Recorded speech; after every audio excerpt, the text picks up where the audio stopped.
How are you all? Hope so that you all are just doing well at your home. And once again, we welcome you all at Target IS online classes. And in the sequence of English class, that today we have the third class of verb. As per your recommendation that we have completed fully 2 or 3 classes in earlier days. But today we have a very fresh topic and a very new concept of verb. I mean to say that कि हम लोग कुछ verb में आज चीज़ों को कुछ एक अभी हम लोग अपन करेंगे क्या, एक वर्ड वाइज वर्ड अभी इन सारी चीज़ों का अपन नॉलेज को गेन करेंगे. तो बिना समय को व्यर्थ करते हुए, I mean to say without just wasting the time, we must start the class. तो सबसे पहले तो क्या करेंगे, आज हम लोग वर्ब के टाइप्स के अकॉर्डिंग क्लास को कंटिन्यू कर रहे हैं. फाइन, चलिए. अब यदि मैं बात करूं जो वर्ब्स के यूजेस होते हैं, तो as per the usages of verb, यानी जो वर्ब के यूजेस होते हैं उनके अकॉर्डिंग वर्ब्स को 2 पार्ट्स में क्लासिफाई किया गया. First one is a transitive verb, fine, and second one is a intransitive verb. As per the usages of verb, ठीक है, मैं चीजों को बार बार क्लियर कर रहा हूं. ये यूजेस के अकॉर्डिंग वर्ब्स को पहले तो यहाँ पे क्लासिफाइड कर दिया गया, किसमें, ट्रांजिटिव और इनट्रांजिटिव में. ठीक है. अभी हम यदि बात करते हैं कि मेन वर्ब्स के कैटेगरीज में यदि हम आते हैं, फाइन, तो इस जो मेन वर्ब की कैटेगरी में हम आते हैं, तो first further we just divide this into 3 parts. Fine. अब ये जो हम 3 पार्ट्स में कर रहे हैं, तो एक को अपन कर देंगे लेक्सिकल में कर देंगे, फाइन, और जो सेकेंड आएगा अपना वो आ जाएगा प्राइमरी में आ जाएगा, और थर्ड आ जाएगा किसमें, हेल्पिंग में आ जाएगा. ठीक है. हेल्पिंग को हम लोग क्या बोलते हैं, ऑक्सिलरी वर्ब भी बोलते हैं इसको. क्लियर. ये अपना ऑक्सिलरी वर्ब भी हो गया.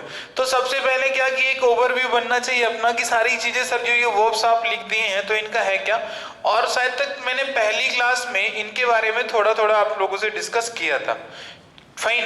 तो उन सारी चीजों को पॉलिश करते हुए अपन आगे और भी कॉन्सेप्ट इसके पढ़ेंगे. So as per the usage of the verb, transitive और इनट्रांजिटिव, क्लियर करना चाहूंगा. आप कभी भी ना बोलें कि सर वर्ब होती है हमारी ट्रांजिटिव और इनट्रांजिटिव टाइप्स की वर्ब होती हैं. ये क्या होता है, इनका ट्रांजिटिवली यूज होगा और इनका इनट्रांजिटिवली यूज होगा.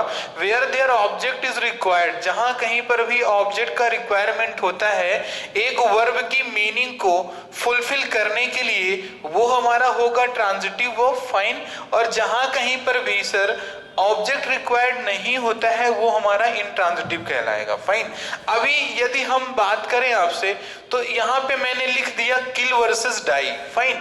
2 वर्ड मैंने लिख दिया, एक मैंने लिख दिया किल और दूसरा मैंने लिख दिया डाई. तो अब आप ये बताइए कि किल और डाई दोनों का मीनिंग क्या होता है. दोनों का meaning sir I hope so that कि मरना, ठीक है, उसी में जाएगा आपका ये. तो अब देखो जो किल है डाई है, फाइन, हम लोग इनका यूज तो कर लेते हैं, अपन इसको बोलते भी हैं, लेकिन सर यहाँ पे थोड़ा सा चीज आपको देखना होगा कि सर जो किल है सर, ये सर किल आपका ट्रांजिटिव यूज होता है इसका, और सर जो ये डाई है इसका इनट्रांजिटिव यूज होता है. ठीक है. समझ पा रहे होगे कि सर ट्रांजिटिव और इनट्रांजिटिव क्या, क्योंकि जैसे यदि मैंने यहां पे लिख दिया द मैन किल्ड, ठीक है, तो बाय डिफॉल्ट आप में एक क्वेश्चन बनता है सर टू होम, किसे सर किल्ड कर दिया वो मैन. ठीक है. यहाँ पे मैंने बोला द मैन किल्ड, तो मैन किल्ड में सर किसे, तो यहाँ तो कुछ बोलना पड़ेगा. लाइक मैंने यहाँ पे कह दिया the man killed a snake. Fine. मैंने क्या किया कि स्नैक को किल कर दिया. तो देखो अब यहाँ पर ये ऑब्जेक्ट मैंने राइट कर दिया, ये ऑब्जेक्ट मैंने यहाँ पे दिया. सर किल के बाद एक ऑब्जेक्ट का रिक्वायर बना ना इस किल के मीनिंग को क्लियर करने के लिए, तो आप इसे किस टाइप का यूजेस कहोगे वर्ब का, तो सर ये हमारा जो किल्ड है सर हमारा ये कहा जाएगा ट्रांजिटिवली यूज ऑफ वर्ब कहा जाएगा. फाइन. अभी यदि मैंने बोल दिया यहाँ पे द मैन डाइड, ठीक है, अब यहाँ पे मैंने क्या बोल दिया, द मैन डाइड. देखो इसमें क्या हुआ, अब इस डाइड के बाद कोई भी ऑब्जेक्ट का रिक्वायरमेंट नहीं है, so that we can just call to this verb as a intransitive verb. अपन क्या बोल सकते हैं इसको, इनट्रांजिटिव वर्ब इसको हम लोग बोल सकते हैं. क्लियर.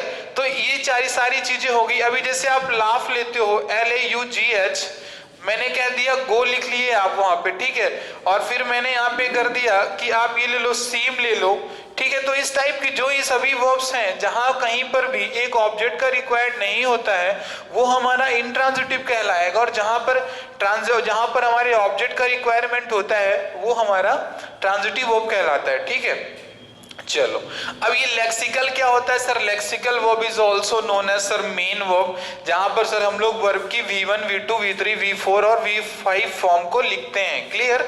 और प्राइमरी में क्या होता है कि प्राइमरी आप इसको समझना चाहो तो प्राइमरी हमारी क्या होती है, कुछ सर हेल्पिंग वर्ब्स होती हैं। ठीक है, जिसको हम लोग सर कुछ इस फॉर्म में लिखते हैं, टू बी फॉर्म में और टू डू फॉर्म में और टू हैव फॉर्म में। ठीक है, अब देखो ये to do, to be, to had form क्या होती है सर? तो टू बी फॉर्म में आते हैं is, am, are, was and were. Fine, ये आती हैं चीजें आपकी, is, am, are, was, were आती हैं। सर टू डू फॉर्म में क्या आता है तो मैं बताना चाहूंगा, ये टू डू फॉर्म में आपके डी वाले फैमिली के सारे मेंबर्स होंगे। सर डू, डज, डिड को लिख दो आप यहाँ पर। और जो अपना ये टू हैव होता है तो सर हैव की फैमिली यानी हैज, हैव, हैड होते हैं। ठीक है, तो इस टाइप से करके आप इसको देख सकते हो टोटल कितनी आपकी वर्ब बन रही हैं। तो सर ये टू बी हो गया, टू डू हो गया और टू हैव हो गया। इन तीनों को हम लोग क्या बोलते हैं सर? इन तीनों को अपन बोलते हैं सर प्राइमरी हेल्पिंग वर्ब। क्या कहते हैं? प्राइमरी हेल्पिंग वर्ब्स इनको हम लोग कहते हैं। फाइन, अब मॉडल्स भी आपको पता ही होंगे, can, could, may, might, must, would, should, will, shall होते हैं। ठीक है, आपको ये सारी बहुत से बेसिक से क्वेश्चन है and I just would like to make it clear that कि ये आपसे नहीं पूछेगा एग्जाम में। फाइन, कि यहाँ पर सारी चीजें क्या है, but basic concept that we must have, वो अपने पास चीज होना चाहिए। क्लियर? चलो ठीक है, अब बताते हैं एग्जाम में एक्चुअली क्वेश्चंस कैसे बनेंगे और कौन कौन सी चीजें आपको बहुत क्लियर रखनी पड़ेंगी। ठीक है, यदि पढ़ लिए तो बहुत अच्छा, ना पढ़ लिए तो भी बहुत अच्छा ही रहने वाला है। ठीक है, तो चलो अब हम लोग बनाते हैं इसकी एक टेबल और उसके थ्रू इस चीज को अपन समझने का ट्राई करते हैं। यहाँ पे मैं लिख दिया, ये हो गया आपका वर्ब। अब यहाँ पे सर वर्ब के हम बनाएंगे सर टू टाइप्स। सर एक हमारा आएगा सर फाइनाइट वर्ब आएगा, और सर दूसरा हमारा क्या आएगा सर? नॉन फाइनाइट आता है। फाइन, नॉन फाइनाइट आ गया। क्लियर? चलो अब सबसे पहले सर इन फाइनाइट और नॉन फाइनाइट को हम समझ सकते हैं। ठीक है, तो आप ये बताना एक सेंटेंस में इंपॉर्टेंस किसका होता है सर? तो एक सेंटेंस में इंपॉर्टेंस सर दिया जाता है किसका सर? सब्जेक्ट का दिया जाता है। किसका दिया जाता है? सब्जेक्ट का दिया जाता है। अब इस सब्जेक्ट में क्या हुआ तो आपको पता है कि सर सब्जेक्ट सिंगुलर भी होता है और सब्जेक्ट क्या होता है? सब्जेक्ट प्लूरल भी होता है। फाइन, अब ये सब्जेक्ट सिंगुलर प्लूरल होता है तो सर वर्ब भी अपन सिंगुलर और प्लूरल यूज करते हैं। क्लियर? अब यही मैं को बताना चाहूंगा तुम आपको फिर से कि सर सब्जेक्ट यदि सिंगुलर तो वर्ब भी सिंगुलर आप यूज करते हो, सब्जेक्ट प्लूरल तो वर्ब का भी यूज आप प्लूरल करते हो वहां पे। तो जहां पर इस टाइप के सर्कमस्टांसेस वर्क करते हैं ना, जहां कहीं पर भी इस प्रकार की समस्याएं आपके पास होती हैं, तो जो सर वो वाली क्लास, जो सर वो वाली श्रेणी कही जाती है वर्ब की, उसे हम लोग क्या कहते हैं? फाइनाइट कहते हैं। मतलब जिस भी वर्ब में सब्जेक्ट का इंपैक्ट पड़ता है, और sir according to the subject if the verb is just being changed, यानी सब्जेक्ट के अकॉर्डिंग यदि वर्ब चेंज हो रहा है तो वो आपका आएगा फाइनाइट में आता है। क्लियर? नॉन फाइनाइट्स में क्या आता है सर? सब्जेक्ट का कोई भी मीनिंग क्लियर नहीं होता। For example I can go बोलो या ही कैन गो बोलो, आप देख सकते हो सर ये आई और ये ही दोनों में देखो गो ही लिखा हुआ है, मतलब सर इस वर्ब में सब्जेक्ट का कोई इंपैक्ट नहीं पड़ा, तो सर ये हमारा कैसा कहलाएगा? नॉन फाइनाइट कहलाएगा। ठीक है, चलिए अब इसको तो आप समझ रहे हैं। देखो फाइनाइट में क्या है कि आप उसको सर अपन देख लेते हैं सर वर्ब की फर्स्ट फॉर्म ही सर ज्यादा, वर्ब की फर्स्ट फॉर्म और वर्ब की फर्स्ट फॉर्म में अपन क्या करते हैं? एस और एस का यूज कर देते हैं। ठीक है, नॉन फाइनाइट डिस्कसेबल है आपका यहाँ पर कि नॉन फाइनाइट्स को आप डिस्कस करें। नॉन फाइनाइट्स में क्या होता है, तो नॉन फाइनाइट्स की मैं चीजें क्लियर करना चाहूंगा। आप अपनी यदि आप if you just want to write it, so you may just write the topic which we need to discuss, that is a non-finite today actually। अपने को क्या करना है सर? नॉन फाइनाइट्स को सर डिस्कस करना है। ठीक है, अब ये नॉन फाइनाइट्स क्या होते हैं सर? इनका नॉन फाइनाइट्स में हम आपको बताना चाहेंगे कि नॉन फाइनाइट्स में सर एक तो होता है हमारा इन्फिनेटिव होता है। क्या होता है? इन्फिनेटिव होता है सर। सेकेंड क्या होता है सर? पार्टिसिपल होता है। ठीक है, क्या होता है? पार्टिसिपल होता है। और सर थर्ड क्या होता है सर? थर्ड होता है जीरेंड होता है। ठीक है, अब ये जो तीन वर्ड हैं, इन तीनों वर्ड का मीनिंग तो क्लियर होगा ही आपको, नहीं भी होगा तो भी चलता है, अभी बताते हैं आपको किसका मीनिंग होता है, एक्चुअली होता क्या है।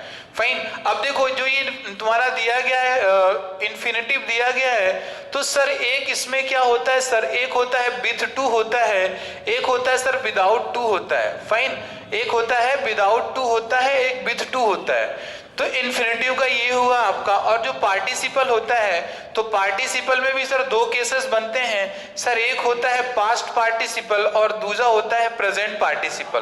क्लियर, पास्ट पार्टिसिपल और प्रेजेंट पार्टिसिपल। जीरन में क्या होता है sir, basically that we have ING with the first form of the verb. ठीक है, जीरन में क्या होता है सर, आईएनजी फॉर्म दिया होता है वर्ब के साथ, वो हमारा एक्चुअली जीरन का पार्ट कहलाता है। लेकिन सर ये जो पास्ट पार्टिसिपल है और प्रेजेंट पार्टिसिपल है, तो प्रेजेंट पार्टिसिपल में भी क्या होता है सर, वी प्लस आईएनजी दिया होता है, यानी V plus ING present participle में भी दिया होता है, जीरन में भी आई दिया होता है। और आपने देखा होगा सर जो वर्ब की फोर्थ फॉर्म होती है सर, वहां पर भी तो आईएनजी ही दिया होता है। ठीक है, तो फर्स्ट थिंग इज दिस, सबसे पहले अपन डिफरेंशिएट कराएंगे sir present participle versus gerund. Actually what is the basic difference between present participle और gerund, that every student must have to understand the basic phenomena of present participle and the gerund. Fine, इस चीज को आपको पहले clear करा देता हूं मैं कि प्रेजेंट पार्टिसिपल वर्सेस जीरन का सर कॉन्सेप्ट क्या कहता है।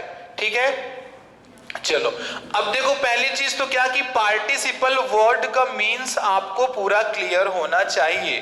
जो ये पार्टिसिपल वर्ड है ना, ये जो मैंने यहाँ पे लिख दिया ये पार्टिसिपल, ठीक है। अब इसका मीनिंग क्या होता है सर, बहुत लोग आप ही लोग कहते हो कि सर थर्ड फॉर्म वर्ब की सर वर्ब की थर्ड फॉर्म और वर्ब की फोर्थ फॉर्म जो होती है सर वो पार्टिसिपल में आता है, लेकिन मेरे को ये समझ में नहीं आता। If I have written here I have eaten, मैंने लिख दिया आई हैव ईटन, तो ये क्या जो ये ईटन लिखा हुआ है इसको आप थर्ड फॉर्म बोलोगे या आप इसे पास्ट पार्टिसिपल बोलोगे, पहले तो इस चीज को क्लियर करो। आप इसे आप थर्ड फॉर्म बोलोगे या कि पास्ट पार्टिसिपल बोलोगे। मैं क्लियर कर देना चाहता हूं कि सर इसे आप कहोगे सर वर्ब का थर्ड फॉर्म बोलोगे। पास्ट पार्टिसिपल वो कब होगा, अभी जब आपको मैं यहाँ पे समझाऊंगा तो इसको आप थोड़ा सा समझ लेना। तो अब देखो पार्टिसिपल से क्या होते हैं सर, तो पार्टिसिपल्स में आपको बताना चाहूंगा। सबसे पहले सर इसको यदि अपन थोड़ा सा अपने और इसको इजी वर्ड्स में लिखे सर, तो ये कहलाता है सर वर्बल एडजेक्टिव कहलाते हैं। क्या कहलाते हैं, वर्बल एडजेक्टिव। फाइन, अब सर ये वर्बल एडजेक्टिव क्या होता है सर, मीनिंग क्लियर कराइए सर, वर्बल एडजेक्टिव्स क्या होते हैं। तो सर देखो ऐसा है कि सर जब वर्ब का यूज, जब आप क्या करते हो, जब एक वर्ब का यूज एज एन एडजेक्टिव होता है, जब एक एडजेक्टिव की तरह होता है तो वहां पर क्या होता है सर, वहां पे हम लोग उस वर्ब के लिए जो वर्ड का यूज करते हैं sir that is a participle. मतलब कि सर वर्ब का यूज करो आप एज एन एडजेक्टिव, सर वो पार्टिसिपल कहलाएगा, जिसे अपन वर्बल एडजेक्टिव कहते हैं। सर वर्बल एडजेक्टिव मैं आपको बता रहा हूं, प्रेजेंट होता है, पास्ट होता है, ठीक है, और परफेक्ट भी होता है, तो perfect I will also make you understand. Fine, nothing you have to worried. तो सबसे पहले अपना जो बेसिक सा क्वेश्चन था जीरेंट वर्सेस प्रेजेंट पार्टिसिपल, दो के दोनों में आईएनजी फॉर्म लगा हुआ है। फाइन, अब सर दोनों में आईएनजी फॉर्म लगा हुआ है तो सर इनमें डिफरेंस क्या होता है, चलिए इसको भी देख लेते हैं अपना कि दोनों में मैं दो सेंटेंसेस लिखता हूं, थ्रू दो sentences I will make you understand first sentence and second sentence. मैंने यहां पे लिख दिया walking is a good for health. Fine, that I have written this, walking is good for health. Clear, फिर मैंने लिख दिया I saw a running man yesterday. ठीक है, जल्दी देखिए, ये मैंने लिख दिया वहां पे walking is a good for health and I saw running man yesterday. तो अब देखो आप यहाँ पे ये जो वॉकिंग लिखा हुआ है इसमें वर्ब के साथ आईएनजी लिखा हुआ है। सर इस रनिंग में भी वर्ब के साथ आईएनजी लिखा हुआ है कि नहीं लिखा हुआ है, यहां पर भी आईएनजी और हियर इज ऑल्सो आईएनजी, यहां पर भी आईएनजी दिया गया है। लेकिन इसमें सर डिफरेंस कैसे कराओगे आप? ध्यान देना कि सर जब वर्ब का ING form as an subject use हो रहा है, एज एन सब्जेक्ट मतलब उसके पहले फिर कुछ लगा नहीं होना चाहिए, ठीक है, उसके पहले देखो कुछ लगा नहीं यहाँ पे, ठीक, तो ये आपका जीरेंड वाला केस होगा, ये सर आपका ये जीरेंड कहलाएगा। और सर जो ये वाला केस है सर ये प्रेजेंट पार्टिसिपल कहलाएगा। क्यों? क्योंकि मैन, देखो यहाँ पे जो ये रनिंग वर्ड यूज किया है मैंने, तो ये रनिंग किसे क्वालिफाई कर रहा है? सर ये क्वालिफाई कर रहा है दिस मैन को, इस मैन को क्वालिफाई कर रहा है running, that is why this will be called as a present participle. और इस केस में ING form of the verb जो होती है उसे अपन क्या कहते हैं? प्रेजेंट पार्टिसिपल कहते हैं। यदि मैं लिख देता हूं आई एम रनिंग, तो गलती मत कर देना कि सर ये I am running sir present participle है, क्योंकि देखो इसके बाद सर कोई नाउन नहीं दिया गया, ना ही सर एक नाउन को क्वालिफाई करता है। और नाउन को क्वालिफाई कौन करता है? नाउन को क्वालिफाई करता है एक एडजेक्टिव करता है, ठीक है। तो इस चीज को क्लियर आप रखो वहां पे कि सर जब कभी भी एक वर्ब सर एक नाउन को क्वालिफाई करेगा, so there will be called as a present participle और पास्ट पार्टिसिपल, ठीक है। चलिए, ये तो चीज मैंने आपको बताया कि सर प्रेजेंट पार्टिसिपल में और जीरेंड में क्या डिफरेंस होता है। तो gerund can be used as subject and object of a sentence, and present participle क्या होता है sir? they always just used to qualify a noun as per we have studied in the adjective chapter, जैसा कि हम लोगों ने adjective के chapter में पढ़ा है वहां पे, ठीक है। चलिए, अब ये प्रेजेंट पार्टिसिपल और पास्ट पार्टिसिपल की थोड़ा सा कहानी को अपन समझ लेते हैं, मतलब ये अपने को पता होना चाहिए सो दैट आप इस चीज को नहीं रिपीट करोगे सर से थर्ड फॉर्म है अपनी सर तो पास्ट पार्टिसिपल कहलाएगी। जैसे कि देखना यहाँ पे मैंने लिख दिया I have seen a burnt house, ठीक है, ये मैंने लिख दिया। क्या देखा है आपने? यहां पे लिख दिया आपने I have seen, अब ये क्या? a burnt house, ठीक है। ये देखो है कि नहीं? ये सर थर्ड फॉर्म तो सर दिया गया है, नो डाउट। इसके बाद सर एक नाउन दिया गया है, लेकिन आप पहले सोचो कि सर ये जो नाउन, ये जो हाउस आपने लिखा है सर, तो सर इस हाउस के पहले जो वर्ड यूज किया है ये क्या लिखा है? बर्न्ट लिखा हुआ है। मतलब कैसा? मैंने देखा एक जला हुआ घर। फिर मैंने बोला I have purchase, suppose that मैंने बोला I have purchased a used car, ठीक है, मतलब सेकेंड हैंड। देखो अब यहाँ पे ये यूज्ड लिखा हुआ है कार के पहले, तो कार कैसी है? यूज्ड है, तो यहाँ ये बोला जाएगा sir third form of the main verb कहा जाएगा ये। क्लियर? चलो, तो मतलब इसको अब क्या बोलोगे सर? ईडी लगा हुआ सर थर्ड फॉर्म है सर पास्ट पार्टिसिपल। क्यों बोल दिए पास्ट? क्योंकि सर ये पास्ट सर देखो सर थर्ड फॉर्म में दिया है, पास्ट में लिखा हुआ है पार्टिसिपल। क्यों? क्योंकि सर एक ये नाउन को क्वालिफाई कर रहा है, यानी नाउन की क्वालिटी को बता रहा है sir, that is why it is participle. यहां पर आप देखो ना, मैं चीजों को वर्ड वाइज वर्ड क्लियर करा दे रहा हूं, आपको इसमें बहुत ज्यादा सोचना नहीं है। मैंने पहले ही I just made you just understand कि पार्टिसिपल का मीनिंग क्या होता है, कि सर पार्टिसिपल का मीनिंग होता है एडजेक्टिव होता है। और एडजेक्टिव होप सो आपको पता होगा सर कि एडजेक्टिव का मीनिंग क्या होता है। एडजेक्टिव क्या होता है? That always used to qualify a noun और प्रोनाउन।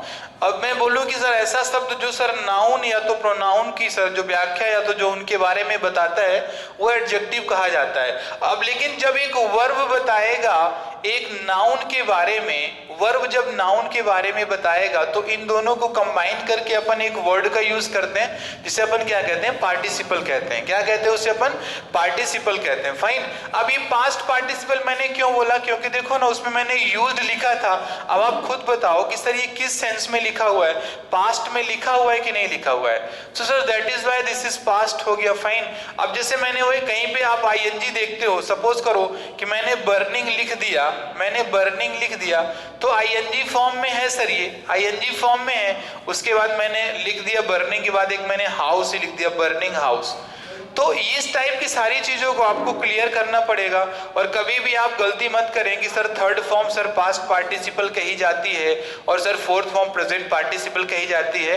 आपको यदि बोलना है तो आप उसको बोल सकते हो sir this will depend on the situation when the second or when the third form will be known or will be called as a past participle or fourth form will be called as a present participle। ठीक है। अभी present participle की मैं बात करूं कि I was sitting in the मैंने बोला आई सॉ अ मूविंग फैन। अब देखो फैन की क्वालिटी को ये मूविंग बता रहा है, मतलब ये मूविंग फैन की क्वालिटी को बता रहा है, तो इसे आप यहाँ पे क्या बोलोगे sir? This will be called actually present participle. क्या कहलाएगा सर? ये प्रेजेंट पार्टिसिपल कहलाएगा। क्यों? क्योंकि सर ये एक मेन वर्ब है, और देखो मेन वर्ब किसको क्वालिफाई कर रहा है सर? इस फैन को कर रहा है। सर मेन वर्ब कैटेगरी में क्या आईएनजी लिखा हुआ, तो मतलब सर प्रेजेंट पार्टिसिपल ये कहा जाएगा। ठीक है, ये प्रेजेंट पार्टिसिपल कहा जाएगा आपका। ठीक है, प्रेजेंट पार्टिसिपल कहा जाएगा।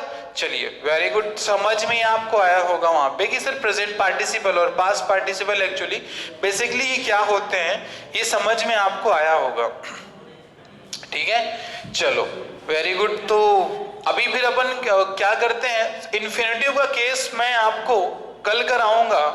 ठीक है, और इसमें क्या है कि जो जीरेंड वाला पार्ट होता है, तो जीरेंड में थोड़ा सा आप उसका एक बेसिक सा ओवरव्यू ले लो आपकी। सर जीरेंड क्या होता है? मैंने पहले ही बताया था कि sir they can be object of the sentence and subject of the sentence. मतलब कि सर ये सब्जेक्ट भी हो सकते हैं और ऑब्जेक्ट भी हो सकते हैं। जीरेंड का मीनिंग क्या होता है सर?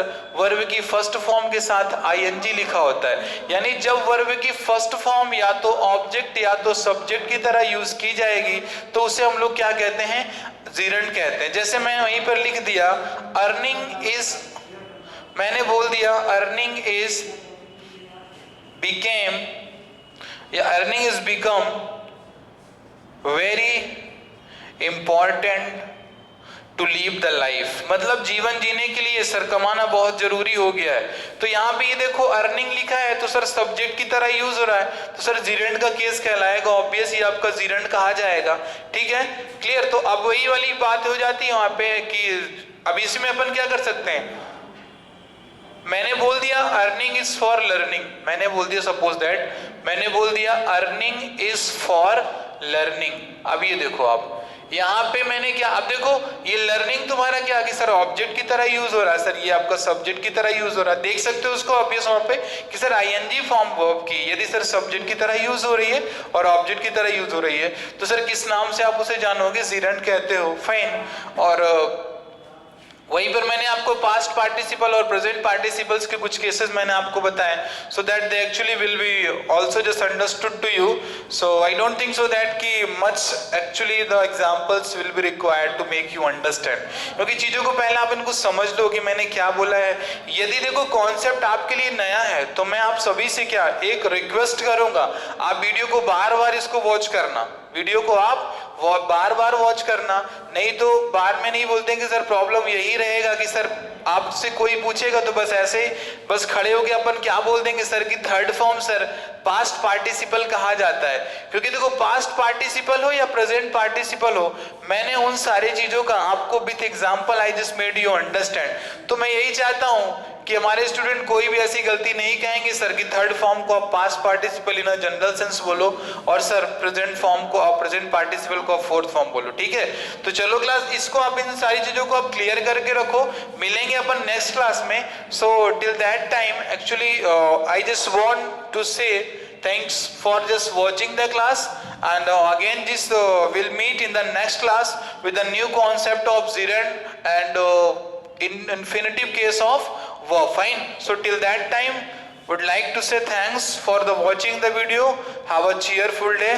Enjoy the life.